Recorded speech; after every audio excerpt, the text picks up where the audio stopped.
na matunan na mo pero man daw Lord. Lord, kanang sa amo ang pag-eskwela kayo Lord ta safe o ta dapat ni masabtan na.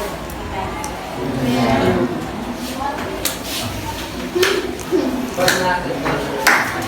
So before you mag-start, mag-game sa may para di ka. Wala mo lang mo na po. So, taas na mo daw ha. Taas na mo. Then, every night, mga answer na First, double word. Kilo, ginahiwa to sa per dem. Jordan! Oy, Jordan! Hoy, Sige. Yay! Taktoke! Hoy, kumata! Next!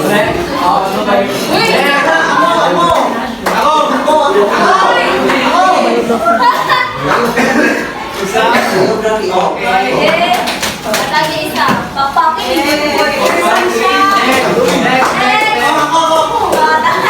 Mana? Ay! Hindi ko ninyo piliyong lagi ito. Ako! Maletang!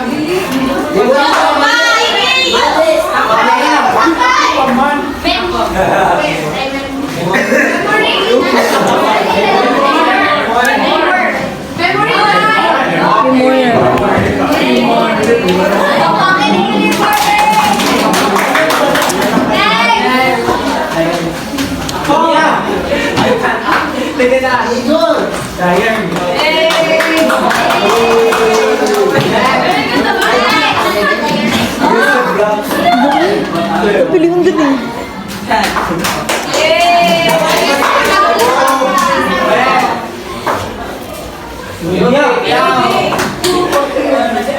Yay! Pakpak mo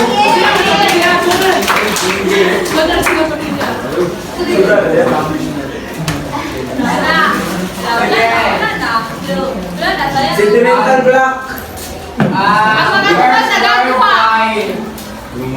Ganila pinasabting ingana. Start with letters.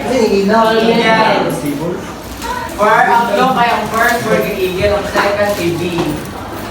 Sentimental block. Sabi, pero mo. Sige, Hindi ako laptop ha.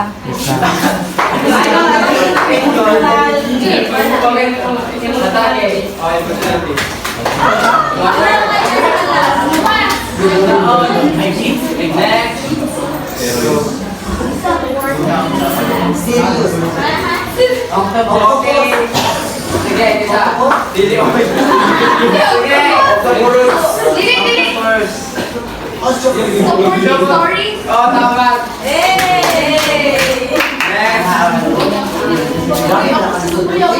Ay! Ano? Isa ka ng one, two. Tama. Isa ka ng total. Libali lang ito. Next. Ako! Go. Uy!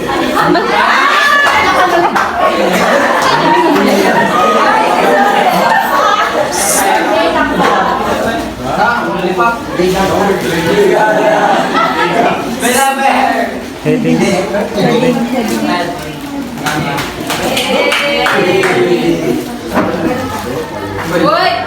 Kasi bati na din, narong spelling na.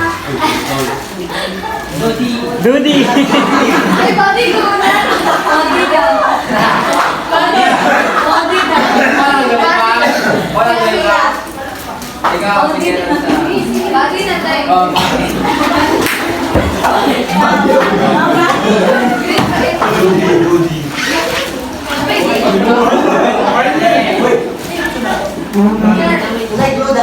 Kilo kayo ginagamit sa research. Sa Emerald. Ayaw lang ang saba.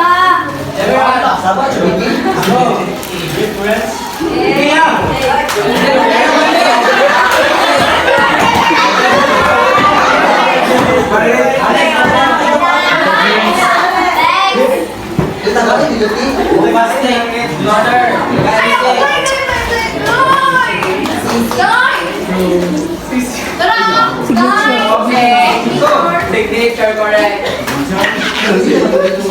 Wala na ako. Speech lang po.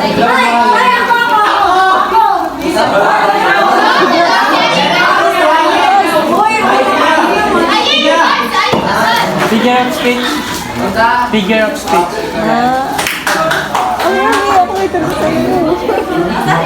Hoy, Mia! Correct. Pwede po tayo na. Ay!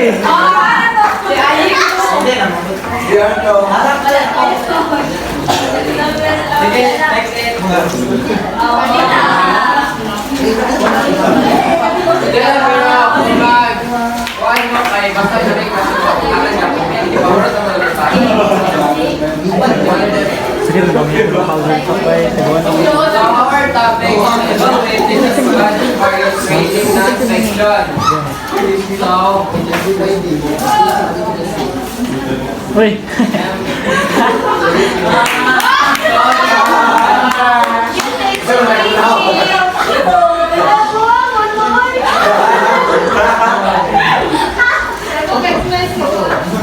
So my topic, I will discuss about autobiography and biography. Anyone who some autobiography or biography. So first, About yourself. so mataas ka mo kasi autobiography. Okay, so sige. Ano yung autobiography? Para sa About sa paggaling mo dito. Tama na po. Written about yourself. Your tawag yung istorya. What yourself? Biography. So, biography. So, hindi ako si biography. Who's it biography? Means like it. Bata biography na. So, biography is story of someone's life written by another person. Like, imong put ka ng story ang kanang person na si Emilio Aguinaldo, siya ang youngest president of the Philippines. So, isa mo ba sa what? So, wala yung lipa. Yaw! Ikot yan.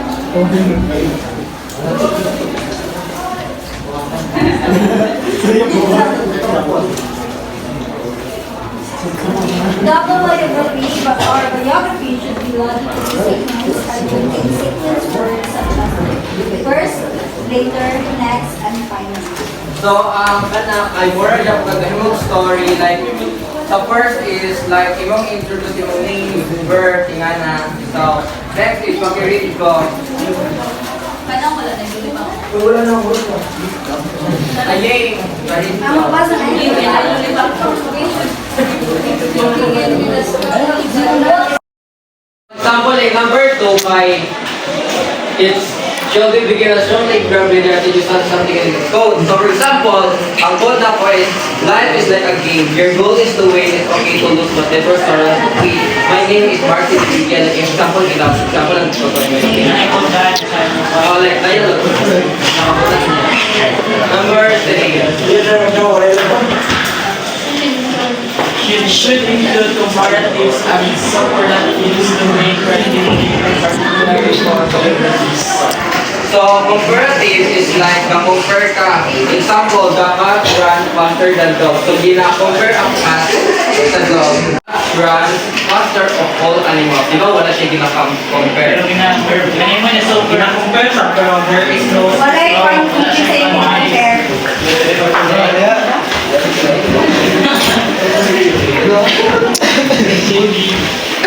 Kasi pag-i-rate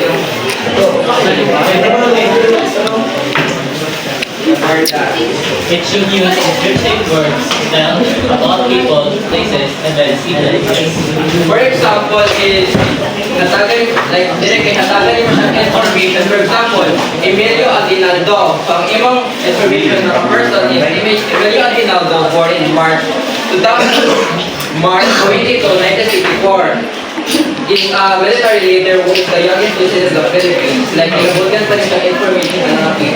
Tracker shot.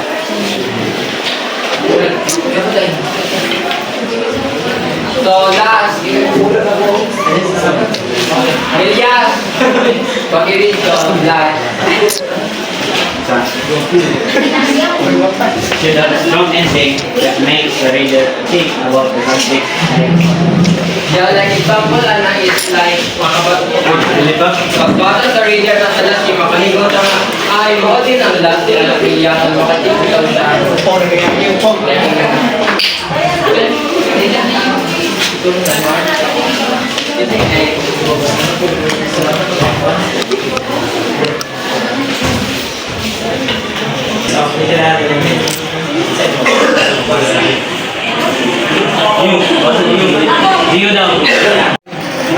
Autobiographies and biographies are literary forms that utilize the perspective of the author. Characterizing subjects, themes, and motivations, organizing life events into a coherent story, and conveying a central So sa story, ang autobiography is the main narrative sa author himself. So in-istorya sa story nga ang main author is ako pa, the biography is kung kinsa yung in-istorya sa kinsa sa tao. Nataplokan na to. Okay.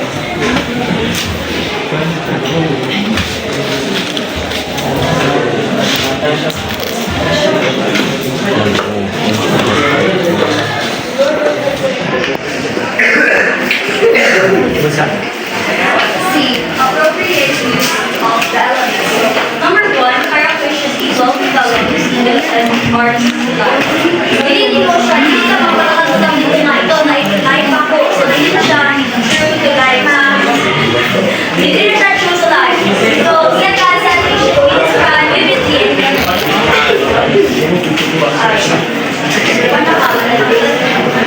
so, setting should be described vividly. So, kailangan hindi mo, every Sunday meeting mo, kailangan hindi mo siya i-describe. Kailangan hindi mo ikutan dito, marama, daghan o ay ganang hindi kayo tag-an ang bilindihan sa marama. So, writers use objective details, subjective details, and anecdotes. So, objective details can be provided. So, objective details na based na siya sa intro, something, dictionary. Then, ang subjective details are based on personal feelings and opinions. Catchy na siya, catchy, short story or tale. Tapos, hindi siya sinunod. So, catchy lang din na siya sa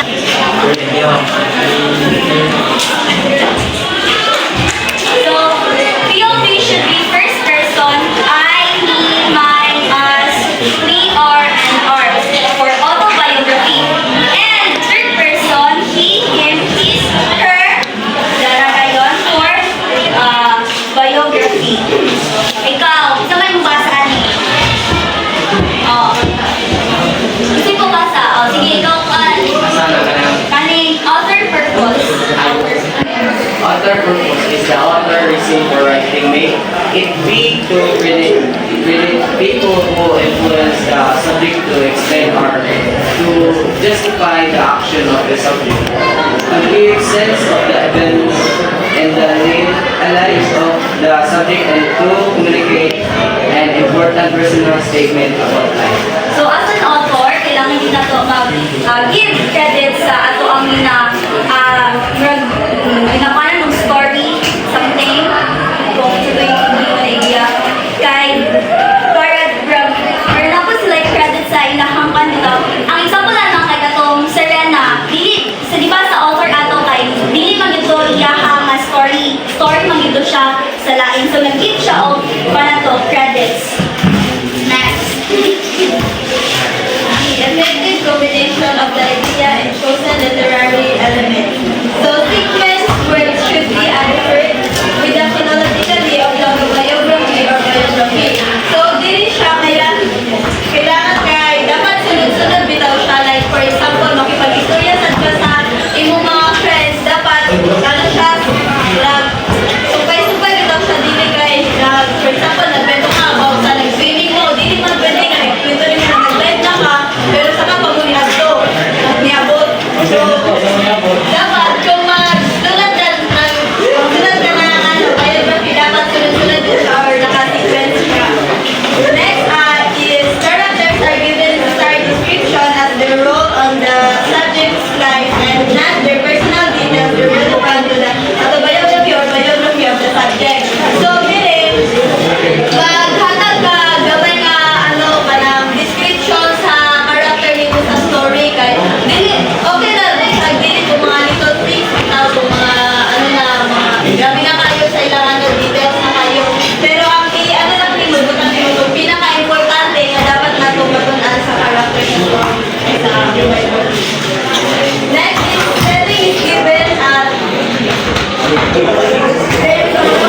Thorough description on how it played an important role or influence to the subject. So, magbutang sa drug setting kung i-describe mo kung unsa gitawag. For example, guys, kung paano na-influensya ng city yun or paano nakashape sa kanyang sarili yung lugar na ibutangin mo sa subject. Next is author's purpose is well crafted based on the condition mentioned above. So, kapag magbasa ka, dapat natay mga ano bitaw, mga lesson na matutunan kay na may purpose, mahutag dapat ng author kung saan sa pagbuhat na ng matubayag kong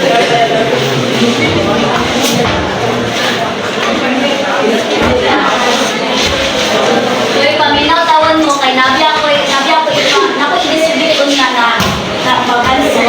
Na ako i-partner ka ng list ng things. So,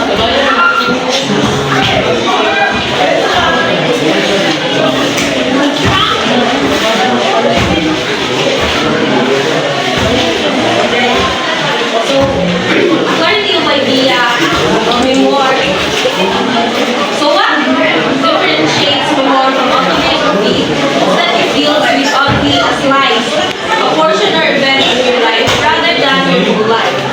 Memoir is a story within the story of your life. Will stay focused on your choosing topic, avoid measuring off in another direction. So, different to sa memoir, sa autobiography, sa memoir, pinag-focus siya on a specific event in your life, your experiences, and time in your life. Then, ang autobiography then gatel siya sa imong whole story of your life, gikan sa imong birth, then to the present. So, clarity of idea, collapsing characters or events that are not important to your stories. Theme will help you concentrate on the people and events that are important. Who are you writing for? It is a family and friends that inside jokes and common references can be used. But if you really want to be able to read, so a clarity of idea is about focusing on the key parts of your topic to keep it clear and engaging. So this means simplifying or removing unnecessary characters or events that don't support the main theme of your memoir. By collapsing or giving of details that aren't important to your central story. You can concentrate on the people and events that truly matter, making the story stronger and easier to follow. So when you write a memoir, you also need to think about who you're writing for. So if you're writing for your close friends, family, you can include inside jokes. But if you want a wider audience, you need to cover differences that only a few people will understand. So the story needs to be clear to anyone who picks it up. So it's important to explain things fully to readers who can share the personal experiences or memories. Your memoir don't refer to something they have the record of and will not understand. So, when writing your memoir, it is important to be clear or not mention things that your readers won't understand. Readers will know all the details of your life. So if you mention something that I really don't know, it might get confused.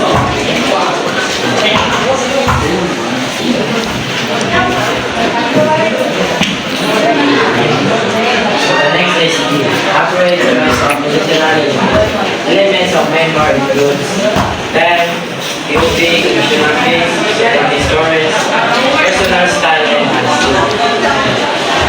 narration.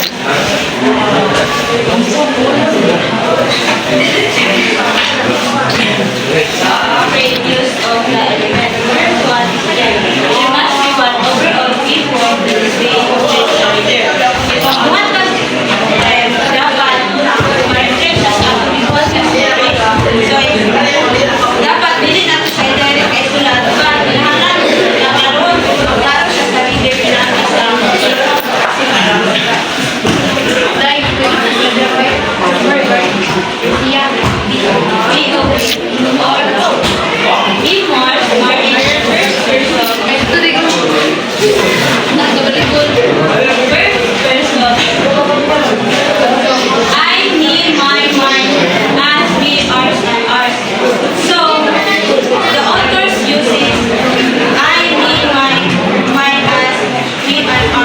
shows learned experience and richness.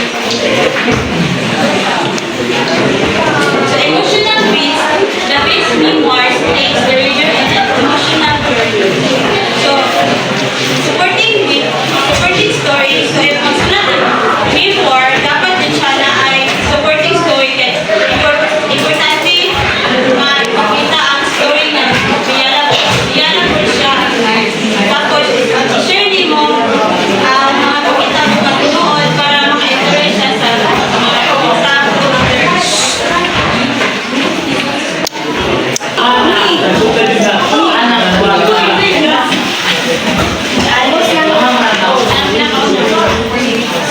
Supporting story, writing a memoir. Kedua, personal style writing a tell a story from your life. But it's also attempting to tell that story in a way that nobody else can. So, personal style is about how you want to present yourself to the world out in public and in business. So, example is, kanang yung pagaling mo, personal style mo, yung pagaling mo, writing style, bakit makaawa ka na sa na speaking basa. Honestly, the department represents is how so dapat, kami mo tag-memoirs, dapat honest yun na sa atin. Huwag kaya ako manang na kanang historical restaurant to.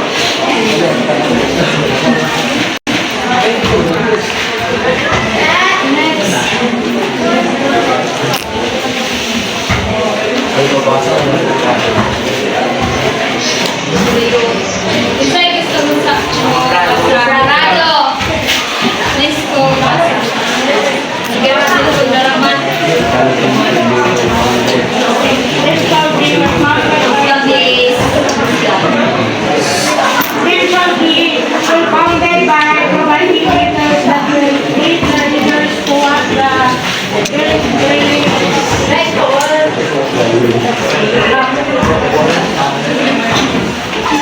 Fifteen combination of the idea and the future literary event themselves be well funded by regarding details that will lead the readers to what the labor really is.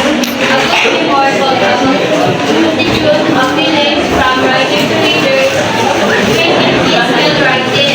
An effective combination of an idea and fusion literary element means that the writer can effectively use a particular literary technique to enhance or convey their main message or text. For example, using symbolism to represent deeper meaning or using irony to create dramatic effect by carefully selecting and incorporating a literary element.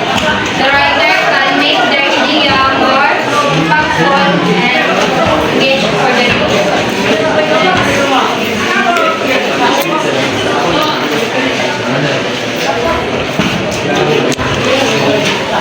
Okay, diary.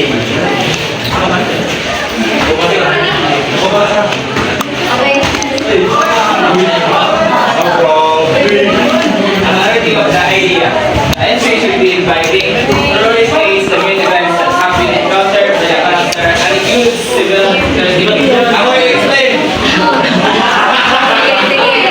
So, ang clarity of idea is the entry should be inviting siya to meet. So, gastin siya ng main events, na na-encounter sa mga characters, mga events and details kung sila In this part, ang ilang pinakasupport kay dapat inyong intro be strong, feel welcoming and engaging, inviting the reader to dive into the character's story and careful ang iyang pag-describe sa mga important events na naka-experience sa character and the include with the specific and motivating details that make the story more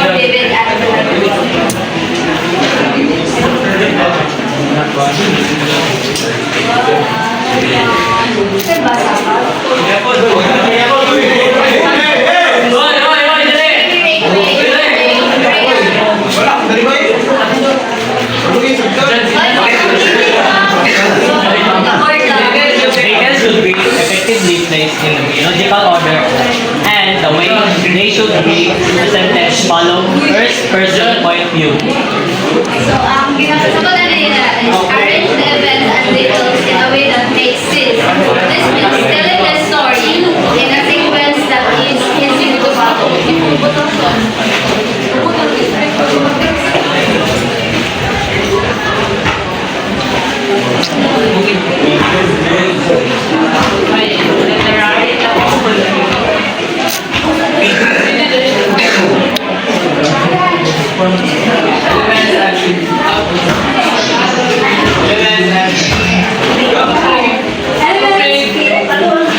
May literary Appropriate choice of literary elements. Elements pictures of a diary includes detailing variations, trends, clothing, picture of street,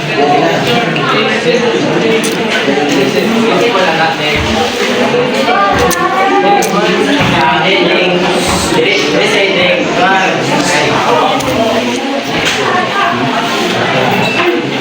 ending.